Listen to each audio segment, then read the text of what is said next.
Hi, this is Brad Straley with Jacksonville For Life. Appreciate you listening today. We have with us Colleen and Diane with Lifeline Resources. Ladies, thank you. Well, thanks for having us. Oh, it is our pleasure. Tell us a little bit about Lifeline. How did you guys come about? Well, basically, we came about really out of a Bible study. We were doing Bible study together. I had been at one of the other pregnancy resource centers, actually the Women's Health Center, for almost 10 years. And my mom came down with Alzheimer's, and I had to kind of take a break to take care of my mama. She'd take care of me. And so I took a break, and when it came to the point where I couldn't care for her at home anymore, and I had to put her someplace, I was really worried about it and fretting about it, and I call a midnight visitation. One night it was the night before the end of the Bible study we all were going at, and we were all together, and we knew we were together for a reason with the Bible study, but we didn't know what it was. A lot of my friends and there we got together, and all of a sudden, in the middle of the night, one night, I just woke up, and I ran over and grabbed my Bible, and it was the story of, Jesus and Peter just saying, "Lord, I'm coming to you," walking on the water. And all of a sudden, it was a voice in my head. People think I was weird, and I thought everybody else would think I was weird. But it said, "Okay, Colleen, time to go back. Mom's taken care of. Time to go back and help my people again." And I didn't really realize, you bargain with God. Everybody bargains with God. And I said, "Well, Lord, how am I going to do this? I've never started anything from the beginning. I know I have my friends around me, but I've never done it before." And I said, "Well, first of all, if you really want me to do this, first of all, you're going to have to give me the people to do it." I said, "Second of all, if you want me to do this," I said, "you're going to have to bring me the donors." I said, "Because I'm not going to touch any donors for any of the other centers. We're all wanted. We're all needed. Yep. So you're going to have to bring me the donors too." And I said, "You're just going to have to hold my hand and bring everything to," because God picks the most unlikely people to do his work, and I'll tell you, I am the most unlikely person to do his work. So anyway, I went to the Bible study the next day, and I said, "Girls, you're never going to believe what happened to me. You're going to think I'm nuts." And they said, "What?" And I said, "God spoke to me. I said, he wants us to open another pregnancy center again. What do you think?" And I told him the story, and I'll never forget it as long as I live. In one voice, I heard, "Let's do it." And that's where we started. And I thought, how are we going to do this? I have to get a 501c3. So Diane here, naturally my good friend, her and her husband, Pete, I said, how do I do this? I don't know how to do this. And she said, "Don't worry." And Pete said, "We're in. Don't worry about it." And God rest his soul. I know he's watching over us every day. In fact, we dedicated the whole center to his memory, Pete Royal's memory. But he said, let's just do it. And we, in fact, had our first meeting in their house. And Diane just told me what to do. Go ahead, Diane. Well, I wasn't part of the Bible study, but I had worked with Colleen previously when I was on the board at the other center where she worked. And so she called us when she got going, and it was just the thing to do, I guess. And we just plugged in and got started and got everything together, and it took, I guess, the better part of a year, and we got the approval, and the whole story of how we found our location was another miracle. Yeah, there you go. But everything just fell right into place, and we felt it was God's will that things were working out the way they did. Yeah, that's the way to do it. Yeah. I know we have, 6 or 7 different centers in town. How do you guys see yourself different than the other ones? I think we're different in a lot of different ways. First of all, we we reach out. We work really closely with other organizations. I think that's really important to do that because other organizations need that little bit of backup. You know, we kind of fill holes. I also look at us as being the cement that holds families together. You know, we help girls stay in school. For example, the other centers, I know, like the Women's Health Center, for example, they're in the middle of the abortion providers, and they do a great job. Yep. They do. But Father Pavone always said that the second most important place to be in the pro-life movement is integrating with the college campuses and the high schools. That is our main focus. Although we won't turn anybody away when they come from an abortion clinic, because we do get those too. You know, the girls that come over from Georgia and things like that. But we've been working and integrating really closely with the high schools, and that was very difficult to do. I prayed a lot about it, and I went to some of the high schools, and of course when you go into the guidance counselor offices, you know, and you take them your brochure and you're all happy and say, we're here to help, you know, send the girls our way. The first thing out of their mouth is, do you hand out condoms? And I had all I could do not to chuckle, you know, and I said, well, we don't, we don't hand out condoms, and they would not take our brochures. It was unbelievable to me. You know, Planned Parenthood can go in there and so, you know, the girls can go to them from on their break to have an abortion. They can go to get, you know, any of their condoms, their birth control, whatever, and that's fine. But, you know, when you want to go in there with the other side, you know, teaching them self-worth, not birth control, but self-control, not teaching them their dignity, the dignity, you know, of themselves, you know, whatever. I mean, it's all about dignity. You know, you really had a hard time, but God, again, in His goodness, one day sent a nurse in for us to help her niece. Come to find out, she was the head nurse for the Duval County school system. Oh, wow. I mean, this is how things happen with us. God is so good. This is truly His ministry because He brings everybody our way. And now we've been getting a lot of people, especially, well, it's close to us, Atlantic First Coast High School. We've had people from there. We've had girls from Sandalwood and all over. And she hands out our brochures. She does it as the nurse, and she travels from school to school to school. So we've been able to infiltrate, going through the back door, so to speak, but we've been able to do that. And we've been working really together with UNF and the students at UNF and the, you know, pro-life group there and whatever. And we've been getting a lot of people from UNF.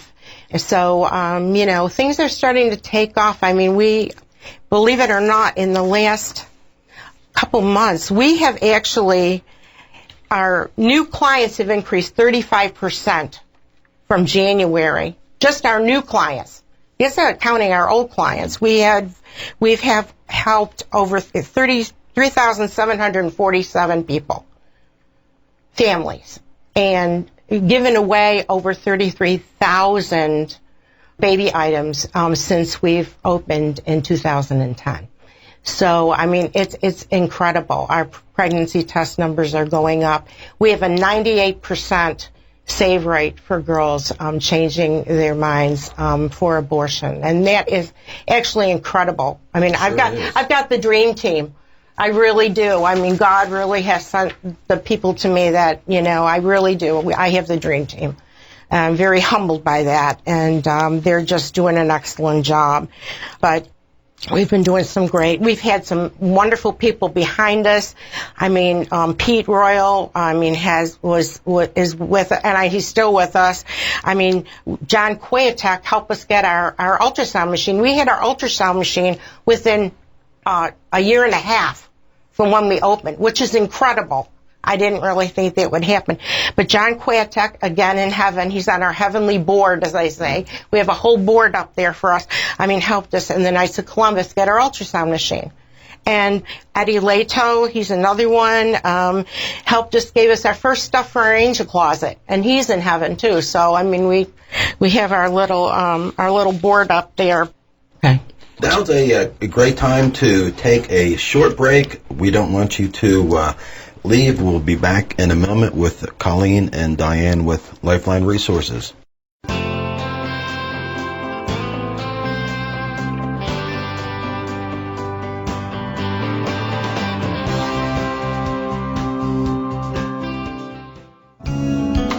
Hi, this is Colleen Garson from Lifeline Resources, and I'd like the listeners to know if there is anyone that is in need, or if they know anybody that's in a crisis pregnancy, please bring them by. We'd love to help. Our address is 3733 Southside Boulevard, Suite 8, Jacksonville, Florida, 32216.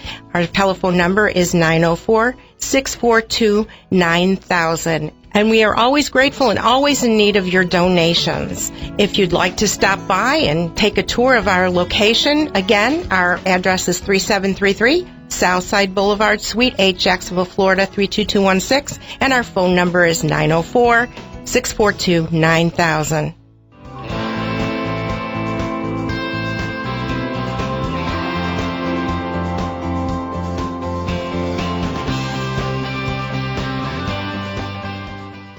This is Brad Straley with Jacksonville For Life. I appreciate you listening today. We have with us Colleen and Diane with Lifeline Resources.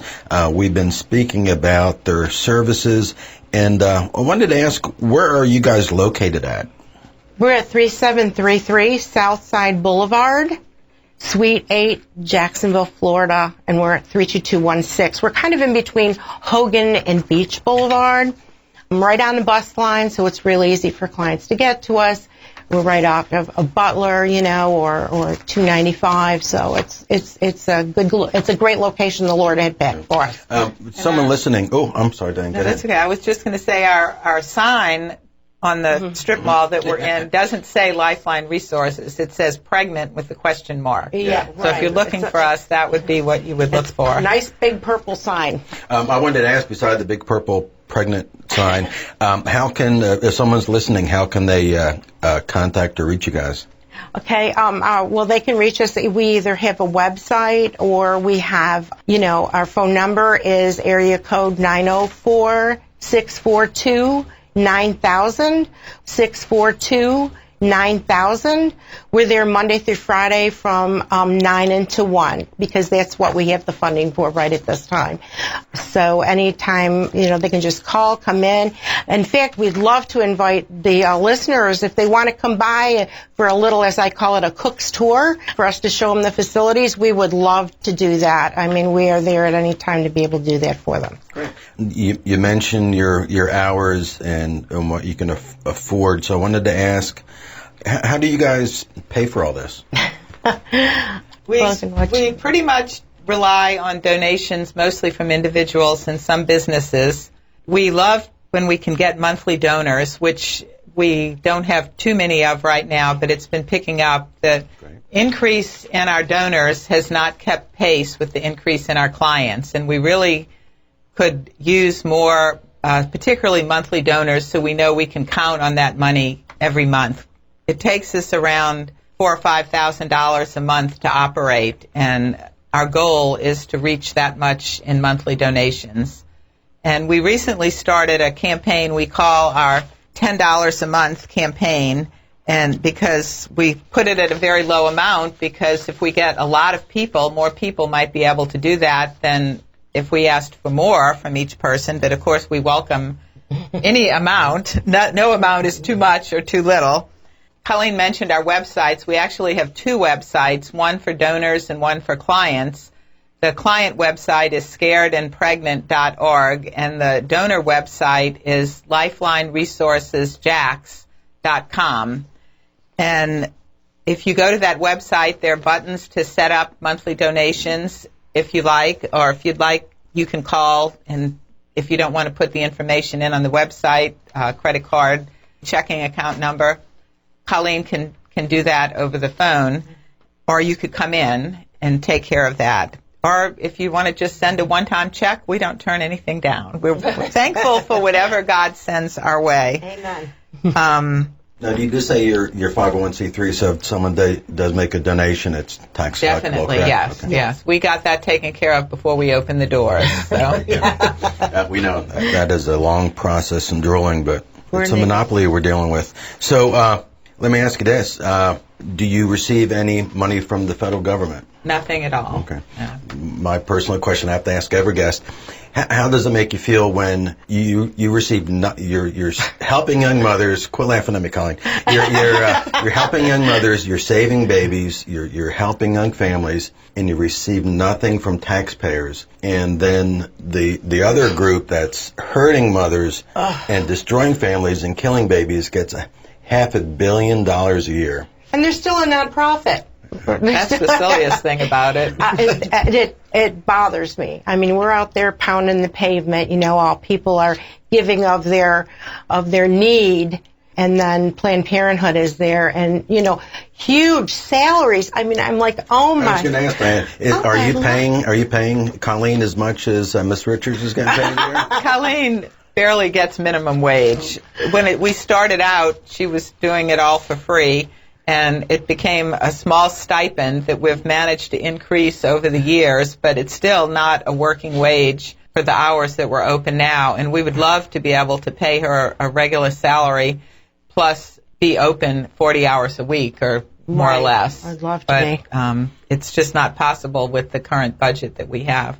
But the question you just brought up about the other organization, I try to focus on being positive and just don't think about what they're doing. I think about what I can do and how I can help and what God is calling me to do, and trust that He's going to take care of them in the appropriate way. And I think things are beginning to happen right now in our current government, but I think we have to stay positive and focus on what we can each do ourselves and not waste too much energy being critical of the people that we don't agree with.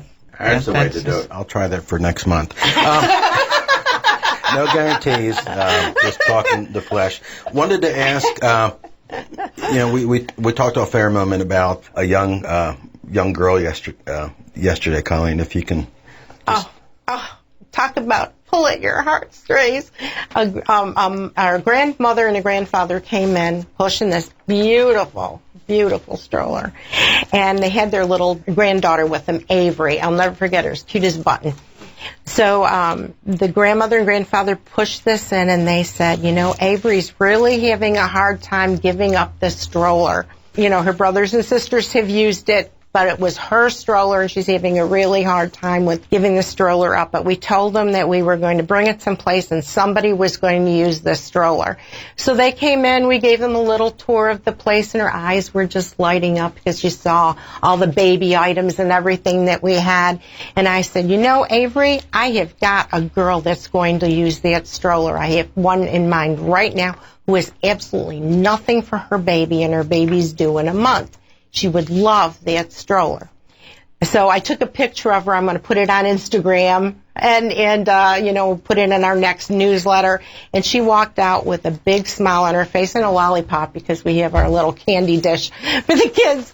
And she was really, really happy about that. So, it comes from the smallest little things are the things that really touch your heart. And she was just really, really sweet. And I do know the person that's going to get that. We had a family come in, and it was a mom and a young daughter. And I guess the boyfriend just kind of up and walked out, left her, had absolutely nothing. The mom brought her daughter up from South Florida. So we're working with them, and she doesn't have anything. So that's who's going to get the stroller. She's having a little girl. It just worked out. That's just how God works. And so we're helping them, and we'll be able to give the stroller to her. I'm sure she's going to be absolutely thrilled.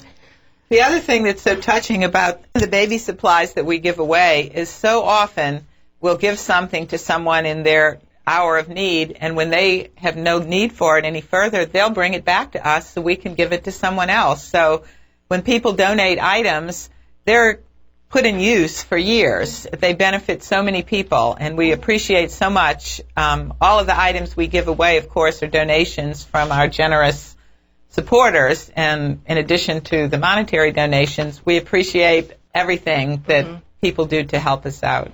So if someone wants to go ahead and donate baby items, I assume you guys also take maternity clothes? Oh, we take maternity clothes, baby clothes up to 24 months, strollers, high chairs, breast pumps, anything, even diapers, packs of diapers that are broken, you know, when the children outgrow the certain size and they have to, we'll take all those. And we do give actually donation slips for that too. You know, when they bring in the strollers or whatever, you know, because we want to make sure that, you know, that's available for them as well. So currently you're open Monday through Friday, correct? Yes. 9 to 1. Yes. And all the services you provide are? Available 5 days a week. And free? They're all Okay. free. All of our ultrasounds are free. The pregnancy tests are free. The baby clothes are free. And once the girls are in our system, so to speak, and after their baby's born, they can come back once a month for help. So we're there. We're trying to keep the girls in school because we have a lot of girls from the colleges. We have the high school children. We want to make sure that the kids, we want to make sure that they stay in school also. The only, how should I say, restriction we put on it is once a month. I mean, of course, we do make exceptions, you know, from time to time, but they're available every day that we're open. We're not open. We just don't do it on certain days during the month. So you, in theory, you guys could be open extended hours and provide more if you had more volunteers and donors. Yes, okay. sir. We only have one paid person, and that's Colleen. And we like to at least have 2 people there all the time. So the other person is a volunteer every day. We pretty much have one other person there those days. But it even gets difficult if we have a lot of people coming in for supplies to deal with that, plus the pregnancy tests and the people coming in that are abortion-minded. So it really would be helpful if we had 3 or 4 people at a time, and we're able to offer some payment to some of them, because you know you can count on people that are paid a little bit more than volunteers. Not that volunteers are not good, because we're so many of us are dedicated volunteers, but if something comes up, you can't fire a volunteer. And so we would like to be able to offer some help, especially the young people. We have some young volunteers, and I'm sure that they could use a little bit of a part-time job or something, and it might be easier to get more of them to come. But so anyway, that's the part about our funding. If we're able to increase our monthly revenue, we can plan a little more and possibly have some more paid staff and be able to do more. So if someone's listening and you want to volunteer with a great organization and a fantastic cause, or if you want to make a financial donation, can you provide the way they can reach you? The website again is www.lifelineresourcesjax.com to make a donation online. You could call the center at 904-642-9000, or you could come by and visit, which we'd love to see you, at 3733 Southside Boulevard, Suite 8. And look for the sign with the big purple letters that say pregnant and a question mark. Right. And your contact information is on our website at jacksonvilleforlife.org as well. I hate to interrupt, but we are out of time. Thank you two so much for joining us today and for all you do to promote a culture of life in Jacksonville. And thank you for listening to Jacksonville for Life. For more information about local pro-life efforts, please visit us at jacksonvilleforlife.org. Follow us on Facebook and Twitter. Until next time, do something, say babies in Jacksonville.